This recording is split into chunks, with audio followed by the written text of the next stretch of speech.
Welcome to home cooking. अगर आपको मेरी रेसिपीज पसंद आ रही हैं तो चैनल को सब्सक्राइब कीजिए और साथ ही बेल आइकन को क्लिक कीजिए ताकि आपको चैनल की अपडेट्स मिलती रहें। अस्सलामुअलैकुम। आज मैं आपके साथ बहुत ही यमी वॉलनट ब्राउनी की रेसिपी शेयर कर रही हूँ, वो भी बिना ओवन के और विदाउट एनी मशीन। इसमें कोई हमने बेकिंग सोडा या बेकिंग पाउडर भी ऐड नहीं किया है, इस वजह से ये बहुत ही गुई और यमी ब्राउनी बनती है। इसके लिए हमें जिन चीज़ों की ज़रूरत है उसमें शामिल हैं कोको पाउडर 6 खाने के चम्मच, मैदा आधा कप, पिसी चीनी 1 कप, तेल 1/3 कप, वेनिला एसेंस या चॉकलेट एसेंस 1 चाय का चम्मच, अखरोट आधा कप, 2 अदद अंडे। सबसे पहले केक पैन को ग्रीस करें। थोड़ा सा ऑयल डालकर ब्रश या टिश्यू पेपर की हेल्प से हर तरफ अच्छी तरह से लगा लें। इसके बाद एक बाउल में ड्राई इंग्रेडिएंट्स को मिक्स कर लें। मैदा, पिसी शक्कर और कोको पाउडर को एक बाउल में डालें और अच्छी तरह से तमाम इंग्रेडिएंट्स को यकजा कर लें। एक बड़े बाउल में अंडे निकालें और उसे हैंड विस्क की हेल्प से 2 से 3 मिनट तक बीट कर लें। इसके बाद आप इसमें ऑयल और चॉकलेट या फिर वनीला एसेंस शामिल कर दें। अगर आप चाहें तो मेल्टेड बटर भी यूज़ कर सकते हैं। तकरीबन 75 ग्राम बनेगा, 1/3 कप।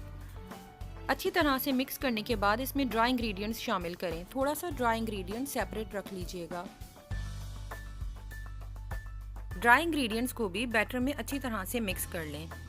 इसके बाद जो हमने थोड़ा सा ड्राई मिक्सचर अलहदा रखा था उसके अंदर वॉलनट्स डालें और उसे अच्छी तरह से मिक्स कर लें ताकि वॉलनट्स ड्राई फ्लावर से कोट हो जाएं।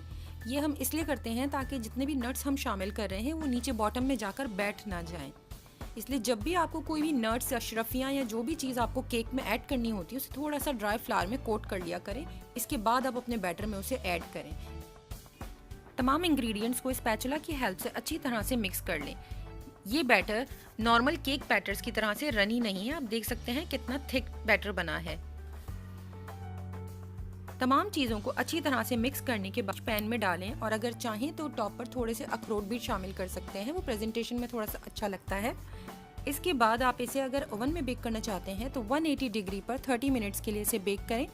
और अगर आप इसे चूल्हे पर बेक करना चाहते हैं तो मैंने ऑलरेडी आपको एक वीडियो में बताया हुआ है मेथड, मैं इसकी लिंक ऊपर दे दूँगी, आप चाहें तो देख सकते हैं।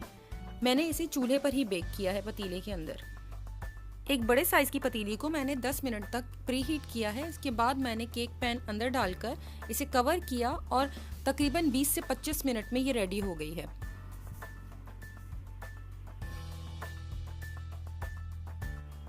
बेक होने के बाद कुछ देर के लिए इसे पैन में ही रहने दें, क्योंकि अगर हमने गरम गरम निकालने की कोशिश की तो ये ब्रेक हो सकती है। इसके बाद साइड को लूज करें और इसे प्लेट में निकाल लें। अपनी पसंद के मुताबिक इसके स्क्वायर या फिर रेक्टेंगल पीसेस कट करें। कम्प्लीटली कूल होने के बाद इसे क्लिंग शीट में रैप कर कर आप इसे बच्चों को लंच बॉक्सेस में भी दे सकती हैं और गेस्ट को सर्व करते वक्त आप इसे कपकेक रैपर्स में डालकर भी सर्व कर सकती हैं। आप देख सकते हैं कि कितनी मॉइस्ट और गुई ब्राउनीज तैयार हुई हैं। इंशाल्लाह ये रेसिपी आपको ज़रूर पसंद आएगी।